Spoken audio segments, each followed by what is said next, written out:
Французский министр иностранных дел и председатель ЕС господин Кушнер выразил недавно озабоченность, что следующим конфликтом может быть Украина, а именно Крым и Севастополь как база российского военно-морского флота. Является ли Крым и Севастополь такой целью для России? Вы сказали следующей целью.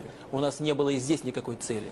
Поэтому считаю, говорить о какой-то следующей цели некорректно. Это первое. Вы это исключаете? Если вы мне позволите ответить, то вы будете удовлетворены.